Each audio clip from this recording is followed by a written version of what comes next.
দূরে সে পাশে বসে, পায়ে পায়ে কখনো চলে যায় দূর। এ জীবন উদযাপনের সুর, রেডিও রেডিও জাদু, এগিয়ে চলার সুর, রেডিও রেডিও জাদু। 90.8 megahertz community radio, Jadavpur university. Community radio JU 90.8 মেগাহার্টসে আমি সুতপা বসু। আবার আমি ফেরত এসেছি আরও কিছু ভিন্ন স্বাদের শরবতের রেসিপি নিয়ে।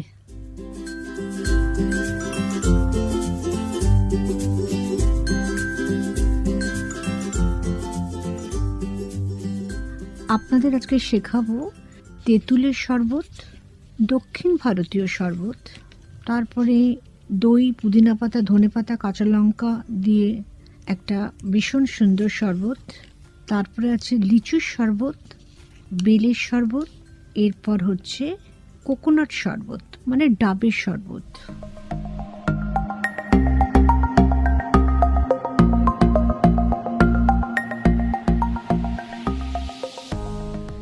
তেঁতুলের শরবত, এই শরবতটা বিশেষ করে গরমকালে ভীষণ ভালো লাগে।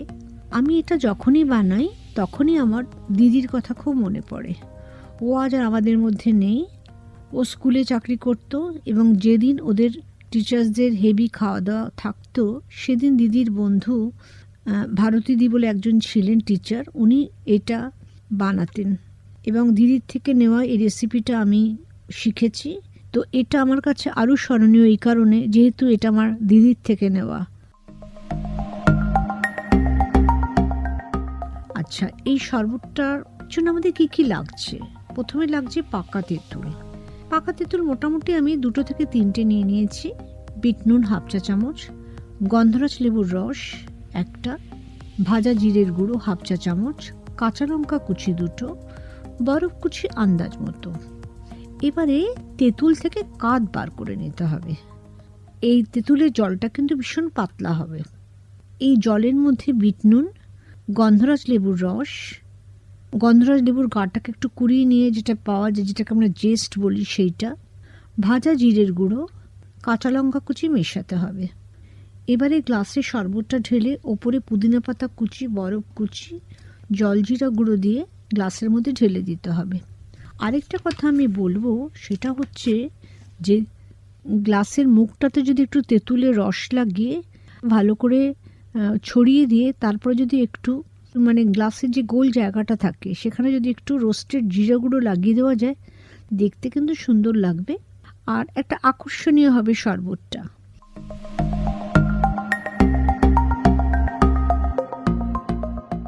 আর এই শরবতটা তো মন প্রাণ ঠান্ডা করবেই। আর তেঁতুলের তো আমরা জানি ভিটামিন আছে, এছাড়া ফাইবার আছে এবং অ্যান্টিঅক্সিডেন্টও আছে, যার ফলে শরীরের হজম শক্তি বাড়ায়, মেদ কমাতে সাহায্য করে এবং কোষ্ঠকাঠিন্য দূর করে, হৃদরোগের ঝুঁকিটা কমায় আর রক্তচাপটাও নিয়ন্ত্রণে রাখে, আর রোগ প্রতিরোধ ক্ষমতা বাড়ায় এবং ত্বকের উজ্জ্বলতাও বাড়ায়। বিশেষ করে যখন খুব হেভি লাঞ্চ বা ডিনার পরে একটু হজম করতে অসুবিধা হয়, তখন যদি আমরা এই শরবতটা খাই, সেটা আমাদের হজমে খুব সাহায্য করে এবং শরীরকে খুব রিফ্রেশ করে দেয়।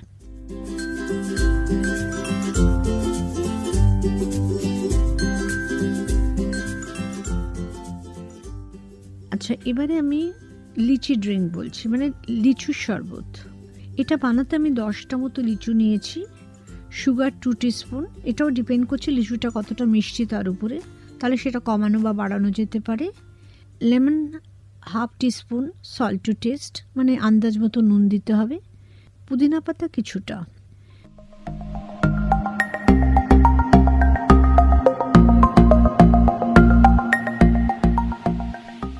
লিচুগুলোকে ছাড়িয়ে বিচি বার করে নিতে হবে। এবারে সব উপকরণ দিয়ে মিক্সিতে একটা মিক্সচার বানিয়ে নিতে হবে। এর আগে একটা কথা বলি, আমি কিছুটা লিচু কিন্তু একটু পিস করে রেখে দিয়েছিলাম। এবারে গ্লাসে যখন আমি পরিবেশন করছি তার মধ্যে লিচু শরবতটা ঢালবো, তার মধ্যে বরফ কুচি দিতে হবে, তার মধ্যে দিতে হবে ওই যে আমি কিছুটা লিচু টুকরো টুকরো করে রেখেছিলাম সেটা একটু দিতে হবে, ওটা মুখে পড়লে খুব ভালো লাগবে। আর উপরে যদি একটা পুদিনা পাতা দিয়ে সাজিয়ে দেওয়া যায় তাহলে দেখতে কিন্তু খুব সুন্দর লাগবে।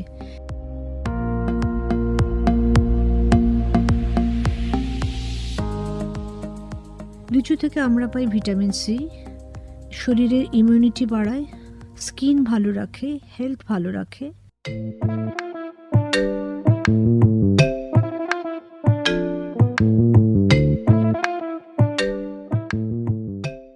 এবারে আমি পাকা বেলের শরবত সম্পর্কে বলছি। বেলের শরবতটা কিন্তু সব বাড়িতেই সবারই খুব প্রিয় হয় এবং সবাই এটা খেতে খুব ভালোবাসে, তাই আমার মনে হলো এই শরবতটা সম্পর্কে একটু আলোচনা করি।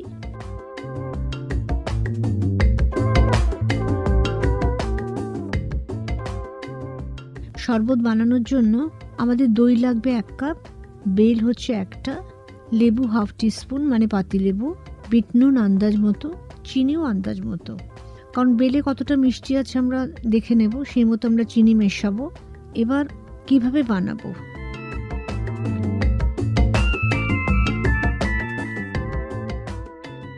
বেলটাকে প্রথমে ভেঙে নিতে হবে, ভিতরের শ্বাসটাকে বার করে নিতে হবে, সাথে জল দিয়ে মেশাতে হবে। বেলটাকে জল দিয়ে যখন মাখা হবে তখন বিচিগুলোকে আস্তে আস্তে তুলে বার করে দিতে হবে যাতে শরবতের মধ্যে বিচিটা না পড়ে। এবারে জল দিতে হবে, ঠান্ডা জল, চিনি, নুন, লেবুর রস, দই মিশিয়ে একটা মিশ্রণ বানাতে হবে। এবার গ্লাসের মধ্যে বরফ কুচি দিতে হবে, তার মধ্যে বেলের শরবতটা দিয়ে সার্ভ করতে হবে।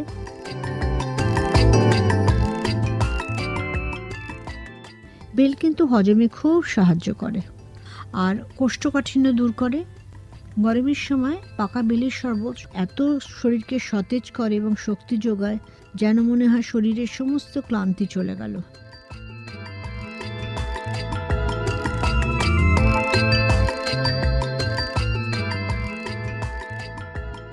এতক্ষণ তো আমি অনেকগুলো শরবত সম্পর্কে আলোচনা করলাম, কিন্তু এর মাঝখানে বলবেন ডক্টর সৈকত কুমার বসু, সেটা আমরা একটু শুনে নিই।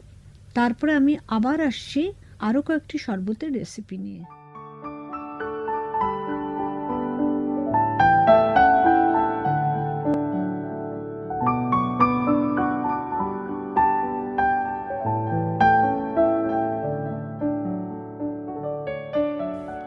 নমস্কার শ্রোতা বন্ধুরা, আজকে এতক্ষণ আমরা গরমকালের নানান ধরনের মজাদার বেশ কিছু শরবতের রেসিপি শুনলাম। কিন্তু গরমকাল মানে তো এই যখন আমরা এই রেসিপিগুলোর কথা মনে করছি তখন আমাদের মনে রাখতে হবে আমাদের আশেপাশের পরিবেশটাও কিন্তু চেঞ্জ হয়ে যাচ্ছে। গ্রীষ্মের পরিবেশ, তাপাদহ, ভীষণ গরম, ভীষণ কষ্ট। কিন্তু প্রকৃতির এই অবস্থানটা কীরকম? প্রকৃতির অবস্থানটা কিন্তু খুব সুন্দর।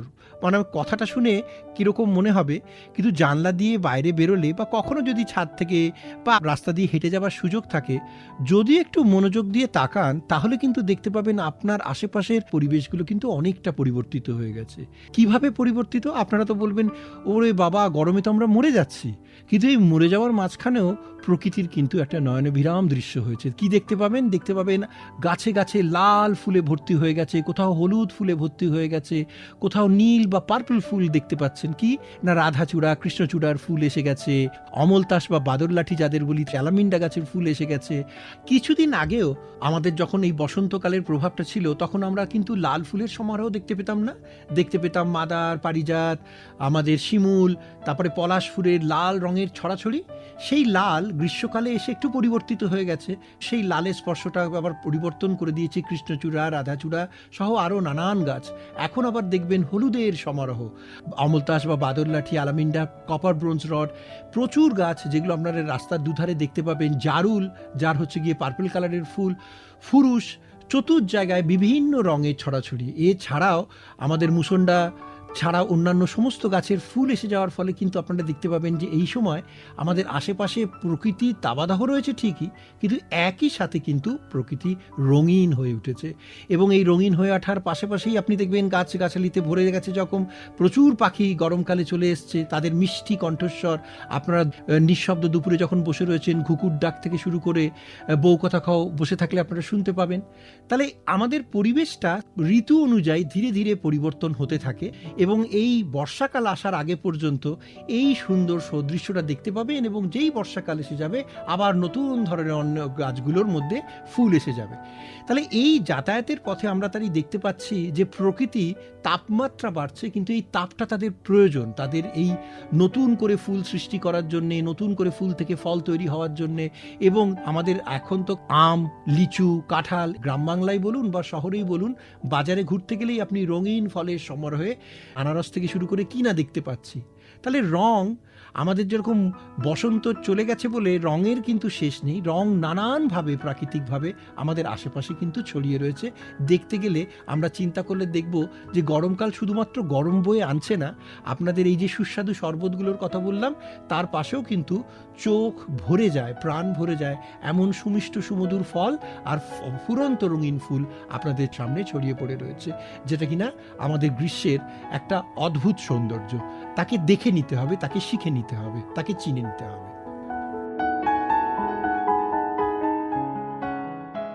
আরেকটা খুব গুরুত্বপূর্ণ বিষয় হচ্ছে গ্রীষ্মকালের বৃক্ষরোপণ। আমরা জানি আমাদের এই পরিবেশটাকে শীতল রাখার জন্যে, সুন্দর রাখার জন্যে, সতেজ রাখার জন্যে আমরা তো গাছপালাকে ভীষণভাবে ব্যবহার করি। এই আপনার বাড়ির বাগান, সে আপনি গ্রামাঞ্চলেই থাকুন, শহরাঞ্চলেই থাকুন বা মফস্বলে থাকুন, যে যেরকম বা হাউজিং কমপ্লেক্সে থাকুন, এখন তো গাছ লাগানোর নানান রকম সুবন্দোবস্ত রয়েছে। আমাদের বিভিন্ন জায়গায় নার্সারি রয়েছে, সেখান থেকে আপনারা গাছ সংগ্রহ করতে পারেন। কি ধরনের গাছ আমরা সংগ্রহ করতে পারি? আমি বলি ছায়া সৃষ্টি করতে পারে এমন গাছগুলোকে সংগ্রহ করাটাই ভালো, যাদের পরিচর্যা করার প্রয়োজনটা অনেক কম এবং অল্প দিনের মধ্যেই খুব তত্তর করে বেড়ে ওঠে, এবং একটা সিজনে রাখলে পরের সিজনের মধ্যেই কিন্তু আপনি মোটামুটি একটা বড় গাছকে দেখতে শুরু করবেন, এবং 2-3 বছরের মধ্যে কিন্তু একটা ছায়াছন্ন পরিবেশ তৈরি করতে পারে এমন গাছ কিন্তু আমাদের দেশে রয়েছে। যেরকম আমাদের এই অমলতাসের কথা বলি, আমরা কৃষ্ণচূড়া, রাধাচূড়ার কথা বলি, কোনো জায়গায় অনেকে জারুল গাছও লাগান, সেগুলোও খুব তাড়াতাড়ি বেড়ে ওঠে। এইসব তো করতে পারেন। যাদের সুবিধা রয়েছে তারা ফলের গাছও লাগাতে পারেন, আম, জাম, কাঁঠাল। একটু বড় অঞ্চল যাদের রয়েছে, বটা সত্ত্বেও অনেকে লাগিয়ে থাকেন, অনেকে আবার এটাকে পছন্দ করেন না। একটু গ্রামাঞ্চলে যাদের অনেক জমি জায়গা রয়েছে, যাকে বলে নিম গাছ ভীষণ ভালো, সজনে গাছ, এইগুলো লাগাতে পারেন। এই নিম পাতা, সজনে গাছের ডাঁটা, সজনে গাছের পাতা বা যে সমস্ত ফলের গাছগুলো রয়েছে সেগুলো তো আপনারা ব্যবহারিক জীবনে ব্যবহারও করা যাবে। একটু জমি, একটু বাগান থাকলে এই গাছগুলো লাগাতে সুবিধা হয় এবং এদের পরিচর্যা করার প্রয়োজনটা কম। শহুরে জীবনে আমাদের এদের পিছনে সময় দেওয়ার মতো সময় থাকে না, তার ফলে এই গাছগুলোকে খুব একটা বেশি যত্ন না করলেও তারা কিন্তু খুব তত্তর করে আমাদের এই পরিবেশগুলোর মধ্যে বেড়ে উঠতে পারে এবং বড় হয়ে গেলেই ছায়াছন্ন পরিবেশ সৃষ্টি করবে। দেখবেন অনেক পাখি আসছে আপনার বাগানে। আর এই বললাম যে দুপুরবেলায় বসে এই ছায়াছন্ন পরিবেশে কখনো যদি সুযোগ হয়, ভোরবেলায় বা বিকেলবেলায় যেরকম আমরা কোকিলের ডাক শুনি, একদম গরম তপ্ত দুপুরবেলায় আপনি কখনো যদি বসে থাকেন এই ধরনের বাগানে, তাহলে দেখবেন যে এই নিঃশব্দ দুপুরে ঘুঘুর আওয়াজ শুনতে যে কি ভালো লাগে, মনে হয় একটা অন্যরকম জগতে আমরা চলে যাচ্ছি। তাহলে এই গাছগুলো কিন্তু আপনাকে সেই সুযোগগুলো, অনেকে সেগুন গাছও আজকাল লাগাচ্ছেন। এই সমস্ত গাছগুলোরই সুবিধা হচ্ছে এইটা যে তারা তাড়াতাড়ি বড় হয় এবং তাদের পরিচর্যা কম লাগে। তবে একটা কথা বলে রাখি, আমরা অনেক সময় মনে করি গাছটাকে লাগিয়ে দিলেই আমাদের কর্তব্য শেষ, গাছ বড় হয়ে যাবে এবং একদিন আমাদের ছায়া দেবে, ফুল দেবে, ফল দেবে। এই জায়গাটাতে একটু মনে রাখা দরকার যে তাদের কিন্তু একটু মিনিমাল পরিচর্যা করার প্রয়োজন রয়েছে। ওই জন্য অনেক সময় আমি সবাইকে বলি যে একেবারে শিশু গাছ, মানে একেবারে সিডলিং স্টেজ, এই রকম গাছ না লাগিয়ে ধরুন এক মানুষ সমান লম্বা হয়ে গেছে যে চারা গাছগুলো, যেগুলো বড় হতে শুরু করেছে, সেই ধরনের গাছগুলো লাগালে আপনারা কিন্তু গাছগুলোকে বাঁচাতে পারবেন অনেক সহজভাবে। যেরকম একটা ছোট্ট শিশুকে পরিচর্যা করতে হলে তার পিছনে অনেকটা সময় দিতে হয়। কখনো নার্সারিতে গেলে দেখবেন যে এই ছোট চারা গাছগুলো তৈরি করতে কিন্তু যথেষ্ট পরিশ্রম তারা ব্যয় করেন, মালিরা যারা কাজ করছেন। তাই জন্যে ছোট গাছ হয়তো অনেকে আমরা বাঁচিয়ে উঠতে পারি না, গাছ লাগানোর উৎসাহটা হারিয়ে ফেলি। কিন্তু যদি ওই চারা গাছ একেবারে চারা অবস্থায় না করে এই একটি মানুষ সমান, মানে আমাদের কোমর সমান হাইটের যে সমস্ত গাছগুলো এসে যায়, এই ধরনের বড় গাছগুলোকে যদি আমরা একটু পুঁতি, তাহলে কিন্তু এই গাছগুলোকে বাঁচিয়ে ফেলার, আমাদের মতো যারা অভ্যস্ত নয় মালির কাজের সাথে, তারা কিন্তু আরো সাকসেসফুলি গাছগুলোকে বাঁচাতে পারবো। গাছ লাগালেই খালি হবে না, গাছকে যদি আমি বাঁচাতে না পারি তাহলে কিন্তু এই গাছের সুফলটা তো আমরা পাবো না। তাহলে একটু বড় গাছগুলোকে লাগাতে পারলে আপনারা কিন্তু কম পরিচর্যার মধ্যে খুব তাড়াতাড়ি গাছগুলোকে বড় করে ফেলতে পারবেন।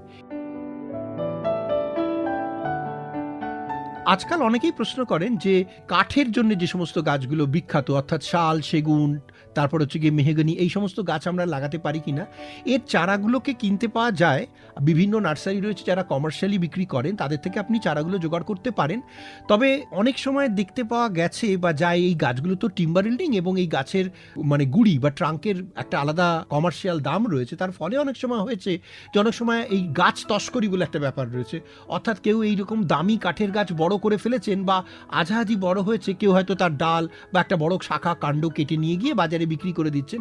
তাহলে এই ধরনের কাজ যদি আপনারা লাগান, তাহলে একটু যেখানে পরিচর্যা আছে বা যেখানে আপনাদের ধরুন গার্ড বা সিকিউরিটির ব্যবস্থা রয়েছে, আপনারা হাউজিং কমপ্লেক্স ইত্যাদিতে এই ধরনের গাছগুলো লাগাতেই পারেন। ফাঁকা জায়গায় যেখানে একেবারে উন্মুক্ত বা দেখাশোনা করার কেউ নেই, সেখানে যারা এই ধরনের গাছগুলোকে চেনেন, তারা একটা বৃক্ষ তস্করির ব্যাপার কিন্তু আজকাল বিভিন্ন জায়গা থেকে, বিশেষ করে জেলাভিত্তিক জায়গাগুলো থেকে আমরা শুনি যে গাছ চুরি হয়ে যাচ্ছে বা লোকে গাছ কেটে নিয়ে যাচ্ছে। কিন্তু আপনার বাউন্ডারি ওয়ালের মধ্যে, বিশ্ববিদ্যালয়ের ক্যাম্পাসের মধ্যে, স্কুলের ক্যাম্পাসের মধ্যে, বা কোনো অফিস, কর্পোরেট অফিস হোক, সরকারি অফিস হোক, তাদের ক্যাম্পাস হোক, বা আপনার হাউজিং কমপ্লেক্স যেগুলো কিনা অনেকটা সুরক্ষিত একটা বাউন্ডারি ওয়ালের মধ্যে রয়েছে, সেখানে কিন্তু এই ধরনের গাছ আপনারা অবশ্যই লাগাতে পারেন, যেগুলোতে আপনারা ভালো ফল পাবেন। এছাড়াও কিন্তু ছাতিম, বকুল ইত্যাদি গাছও লাগাতে পারেন, যেগুলো খুব তাড়াতাড়ি বড় হয়ে যায়।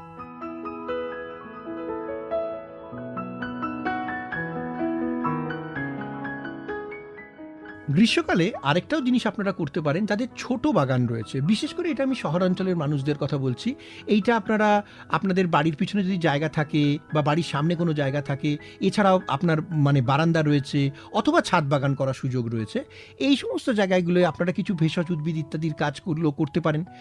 অনেকে যারা বিশেষ করে কিচেন গার্ডেন করতে অভ্যস্ত, আমরা কি করি, বিশেষ ভাগ আমরা ওই কমন যেগুলো, অর্থাৎ কিনা ধরুন আদা, রসুন, পেঁয়াজ, এই ধরনের গাছগুলো, হলুদ, এইগুলোকে চারা গাছ লাগিয়ে দিতে পারলে, বা বাজার থেকে যদি আপনি ওই কন্দগুলো কিনে এনে বসিয়ে দেন, তার থেকে কিন্তু গাছ তৈরি করা যায়।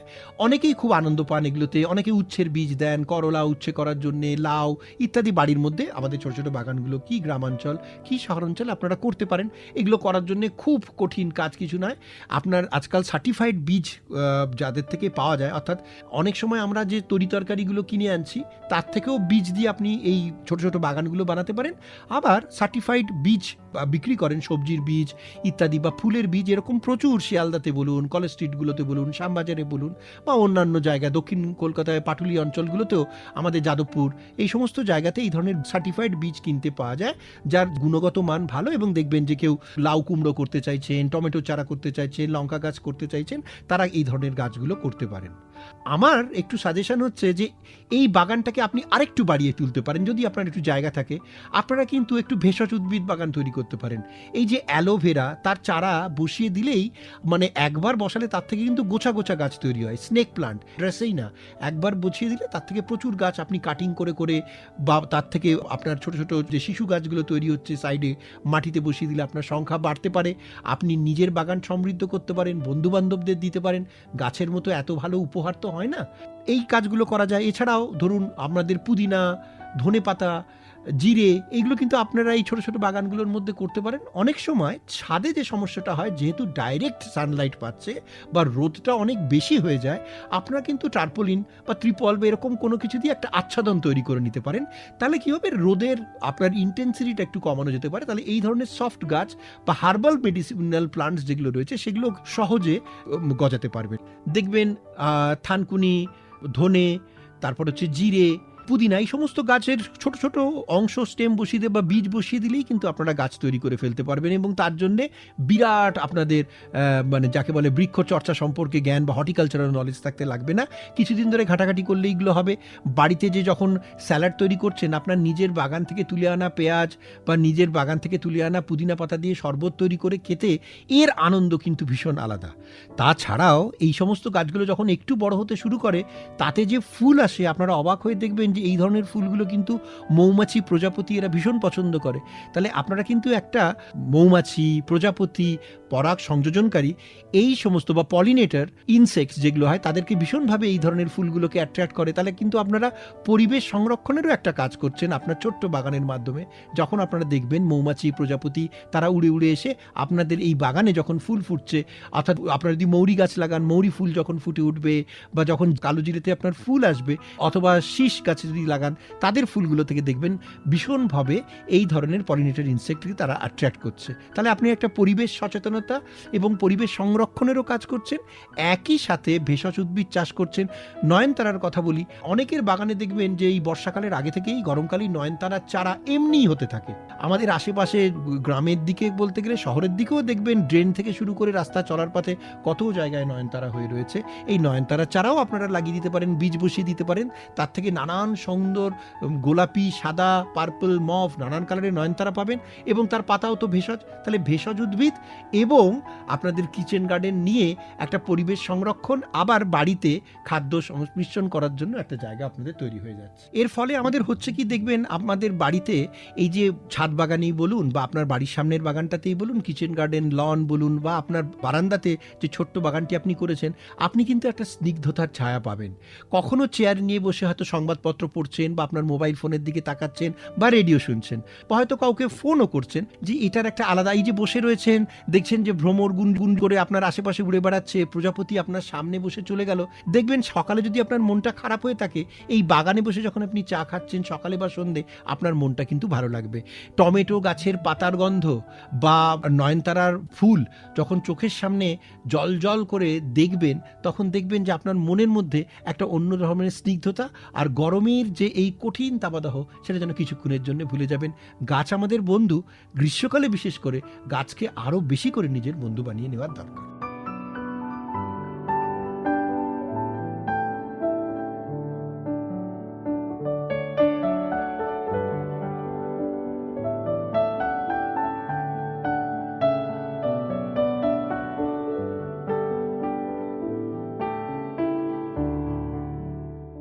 পরিবেশবিদ ডক্টর সৈকত কুমার বসুর কাছ থেকে এতক্ষণ আপনারা শুনছিলেন।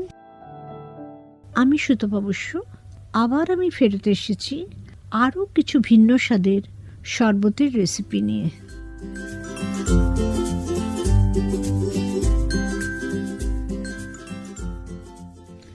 ডাবের শরবত, এটা খুব কম লোকই বাড়িতে বানায়, কিন্তু বানালে খুব ভালো লাগবে। তো এই ডাবের শরবত বানানোর জন্য আমাদের কি কি লাগছে?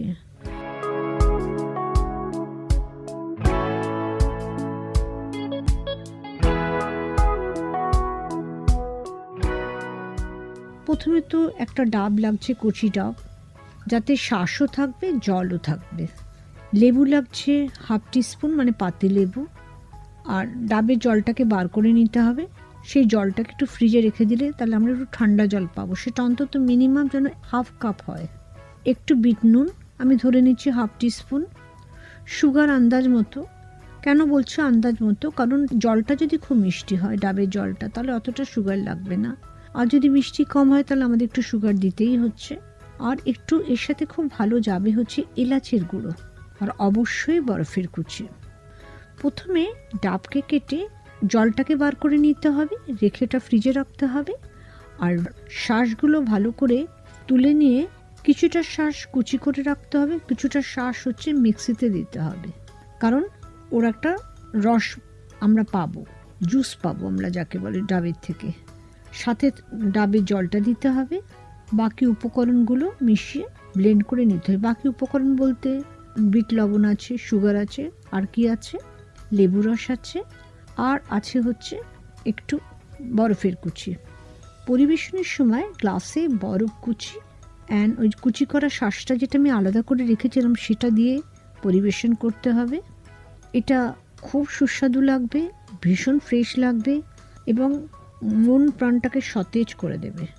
যদি আমাদের কখনো পেট খারাপ হয় বা পেটের গণ্ডগোল হয়, তখন কিন্তু আমরা অবশ্যই ডাবের জলটা খাই। ওটা কিন্তু পেটটাকে ঠান্ডা রাখে এবং পেটটাকে সুস্থও করে দেয়।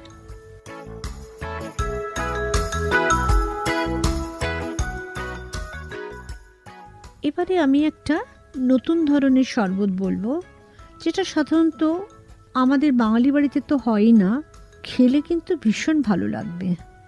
বিশেষ করে দক্ষিণ ভারতে এটা খুব প্রসিদ্ধ। ওদের যদি কোনো হোটেল বা রেস্তোরাঁয় যাওয়া যায়, ওরা কিন্তু প্রথমে এই শরবতটা দিয়ে ওয়েলকাম করে, তারপরে দক্ষিণ ভারতীয় খাবার ওরা পরিবেশন করে। তো সেই রকমভাবে আমি একটি দক্ষিণ ভারতীয় হোটেলেই এই শরবতটা খেয়েছিলাম, আমার ভীষণ ভালো লেগেছিল। তখন আমি ওই হোটেল যে শেফ তাকে জিজ্ঞাসা করেছিলাম এটা কিভাবে বানানো হয়েছে। যেহেতু রান্নায় আমার ভীষণ ইন্টারেস্ট, তো শেফ কিন্তু আমাকে বলে দিয়েছিল এটা কিভাবে বানানো হয়েছে। তো সেটাই আমি আজকে আপনাদের কাছে পরিবেশন করছি। সেটা হচ্ছে দক্ষিণ ভারতীয় শরবত।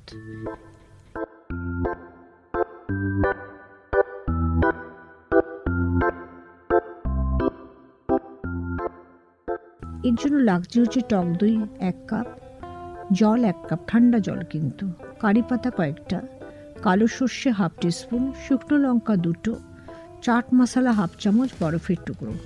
প্রথমে দই ও জলকে মিক্সিতে ব্লেন্ড করে নিতে হবে। এরপর চাট মশলা ও বরফের টুকরো দিতে হবে। এবারে কড়াইতে 1/2 টিস্পুন সাদা তেল দিতে হবে। গরম হলে সর্ষে ফোড়ন ও শুকনো লঙ্কা দিতে হবে। যে শুকনো লঙ্কা আর সর্ষের গন্ধটা বেরোবে ওটা নামিয়ে দইয়ের মিশ্রণে ঢেলে দিতে হবে। ভালো করে মিক্স করে দিতে হবে। এবারে গ্লাসে ঢেলে ওপরে বরফ কুচি দিয়ে পরিবেশন করলে দেখতে যেমনি সুন্দর, খেতেও তেমনি সুস্বাদু। এছাড়া আমরা জানি যে দই কিন্তু হাড় মজবুত করে, আর দইয়ের মধ্যে প্রোবায়োটিক অ্যান্ড ব্যাকটেরিয়া খুব ভালো মতো থাকে। নিয়মিত টক দই খেলে অন্ত্র ভালো থাকে এবং ওজনও নিয়ন্ত্রণে থাকে।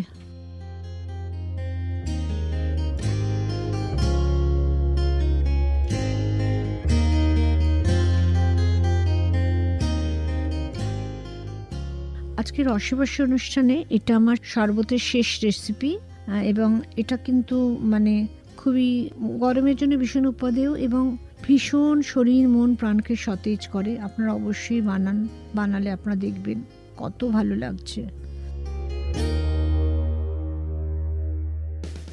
শরবতটা হচ্ছে দই, পুদিনা পাতা, ধনে পাতা, কাঁচা লঙ্কা অ্যান্ড গন্ধরাজ লেবু, এইটা দিয়ে শরবতটা বানানো হয়। এর জন্য কী কী লাগছে, এখানে আমি দই নিয়েছি 1 কাপ, জল 1 কাপ, গন্ধরাজ লেবু 1টা, পুদিনা পাতা প্লাস ধনে পাতা 1 মুঠো, চাট মশলা, চিনি।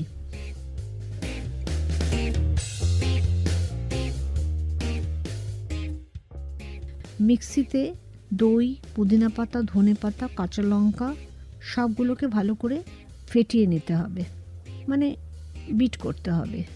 চিনি আন্দাজ মতো, গন্ধরাজ লেবুর রস দিতে হবে তার মধ্যে, জল তো অবশ্যই দিতে হবে, ঠান্ডা জল, যেটা দিয়ে ব্লেন্ড করে নিতে হবে মিক্সিতে। দেখে নিতে হবে সব কিছু টেস্ট ঠিক আছে কিনা। একটু চাট মশলাও দিতে হবে, চাট মশলা দিলেও তার একটু টেস্ট ভালো আসবে। পরিবেশনের সময় গ্লাসে বরফের কুচি, পুদিনা পাতা খুব ফাইন করে কুচি করে কাটা, লেবুর জেস্ট মানে লেবুর গা থেকে যেটা কুড়িয়ে আমরা পাই সেটা দিয়ে তার মধ্যে শরবতটা ঢেলে পরিবেশন করলে প্রচণ্ড রিফ্রেশ লাগবে এবং এত সুস্বাদু হবে মনে হবে একটা গ্লাসে মন ভরছে না, আরও কয়েক গ্লাস খেয়ে ফেলি। গরমে যেন মন প্রাণ জুড়িয়ে যাবে।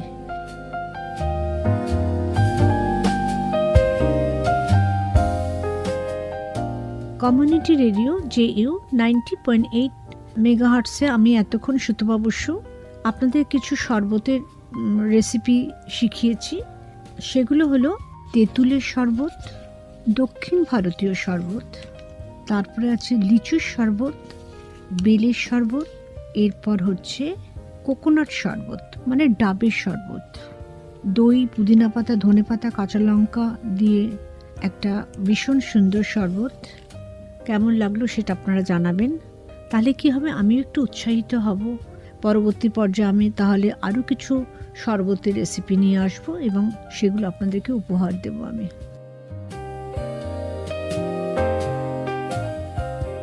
আপনাদের এই অনুষ্ঠান কেমন লেগেছে সেটার জন্য যদি আপনারা মনে করেন আপনারা এই নাম্বারে যোগাযোগ করতে পারেন, যেমন 03324572620, আর ইমেলও করতে পারেন। ইমেল আইডি হচ্ছে radioju.staff@jadavpuruniversity.in। এছাড়া রেডিও জেইউর নিজস্ব ইউটিউব চ্যানেল সার্চ করে রসবাসী অনুষ্ঠান শুনতে পারেন। ভালো থাকুন, পরবর্তী অনুষ্ঠানে আপনাদের সাথে আমার আবার কথা হবে। শুনতে থাকুন কমিউনিটি রেডিও JU 90.8 মেগাহার্টসে।